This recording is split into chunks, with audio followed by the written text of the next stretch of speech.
प्रधानमंत्री नरेंद्र मोदी के विपक्ष 3 तलाक, समान नागरिक संहिता और पसमानदा मुसलमानों की बदहाली पर दिए बयान से झारखंड की राजनीति गर्मा गई है।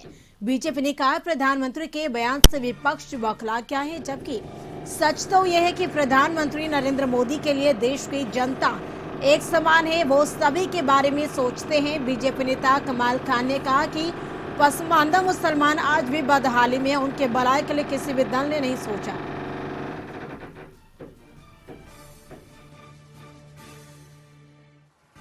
ऐसा है कि भारतीय जनता पार्टी सभी समुदाय की बात करती है और सभी समुदाय के कार्य भी सरकार में कर रही है, लेकिन समाज में जो मुस्लिम समाज में है, अति गरीब पिछड़े जो हैं, उनके उत्थान के लिए जोड़कर उनका गरीबी ख़त्म करना चाहती है, अशिक्षा ख़त्म करना चाहती है।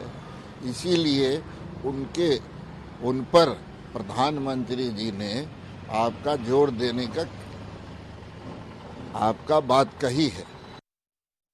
जब प्रधानमंत्री देश के यूनिफॉर्म सिविल कोड की बात करते हैं या मुसलमानों का जिक्र अपने रैलियों में या अपने भाषणों में करते हैं, तो इससे यह पता चल जाता है कि अब देश में कोई ना कोई चुनाव आने वाला है। क्योंकि प्रधानमंत्री जी जब इस देश में चाहे विधानसभा का चुनाव हो या लोकसभा का चुनाव हो, जब चुनाव का समय आता है तब प्रधानमंत्री जी के मुंह से मुसलमानों की बात निकलती है, यूनिफॉर्म सिविल कोड की बात निकलती है। तो हमें लगता है कि दूसरों के घरों में झांकने से पहले प्रधानमंत्री जी को अपने घरों में भी झांक लेना चाहिए। पीएम मोदी ने मंगलवार को अपने संबोधन में पसमानदा समाज का जिक्र किया था, जिस पर जीएमएम ने आपत्ति जताई है। पार्टी के केंद्रीय प्रवक्ता डॉक्टर तनुज खत्री ने कहा कि एक ओर पीएम जातिवाद का विरोध करते हैं, दूसरी ओर जाति सूचक शब्दों का इस्तेमाल करते हैं। प्रधानमंत्री का खुद का वक्तव्य जो है वो कॉन्ट्राडिक्टरी है। जो पार्टी सबका साथ, सबका विकास, सबका विश्वास की बात करती है, फिर वो पूरे खुले मंच से देश के प्रधानमंत्री इतनी सारी जातियों की बातें कहते हैं, कहां से याद करके आए थे? आप तो बांटने का काम कर रहे हैं ना। और विशेष करके झारखंड के आदिवासियों को बताना चाहिए कि उनकी स्थिति क्या रहेगी।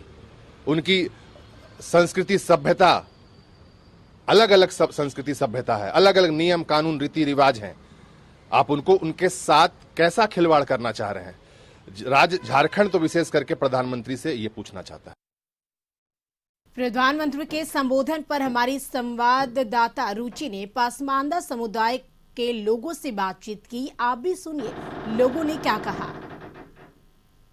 पसमानदा समाज के लोगों के साथ हम बात कर रहे हैं। देखिए, हमारे साथ पसमानदा समाज के कुछ प्रबुद्ध जन हैं, कुछ अनुभवी व्यक्ति हैं, वो लोग हमारे साथ हैं।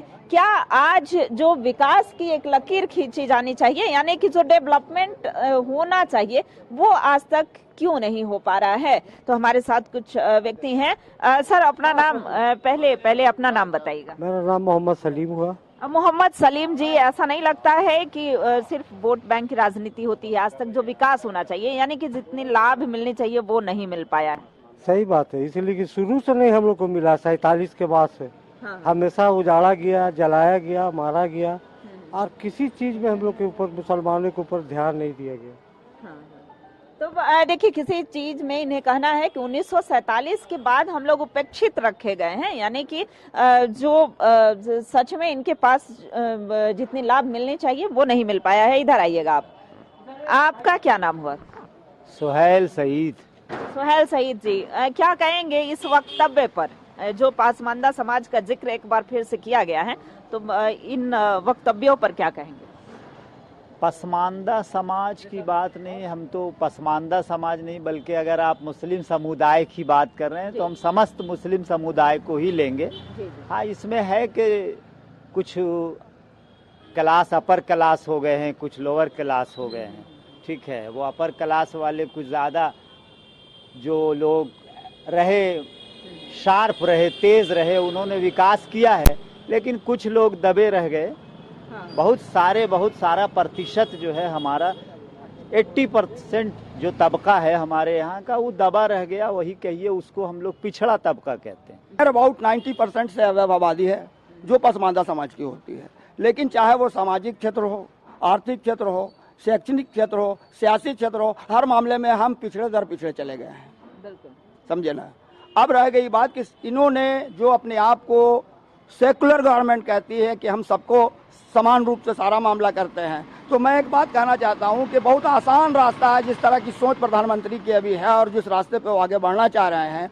आर्टिकल 342 ये परिभाषित करता है कि डॉन ट्रेडन सेक्शन और इस समाज के लोगों को कैसे आगे बढ़ाया जाए और उसमें सारे मामले किए जाए। तो हम ये चाहेंगे कि 342 में अमेंडमेंट करते हुए मुस्लिम समाज के भी जो डॉन ट्रेडन सेक्शन के लोग हैं उन्हें भी इसमें सम्मिलित कर लिया। हमारी सरकार जो केंद्र की सरकार है मुसलमानों के लिए बहुत सारी योजनाएं लाई, मुसलमान क्या सभी गरीबों के लिए, और इसका फायदा सबसे ज्यादा हमारा कौम ही उठाया है। आप किसी क्षेत्र में देख लीजिए, सारी योजनाओं का लाभ हमारा कौम उठाते आ रहा है। और मैं चाहता हूं कि इसी तरह सरकार हमारे लिए योजनाएं लाते रहे, हमारा कौम आगे बढ़ेगा। लोग जागरूक होंगे और तब जा करके देखिए इनका विकास संभव हो सकता है। हालांकि प्रधानमंत्री नरेंद्र मोदी जी ने जो जिक्र किया था उस पर हमने प्रतिक्रियाएं ली, लोगों ने कहा भी आगे भी हम ये जानकारी लेते रहेंगे, इनसे बात करते रहेंगे। फिलहाल इतना ही। अपने कैमरा पर्सन प्रदीप के साथ मैं रुचि शर्मा, कशिश न्यूज, रांची।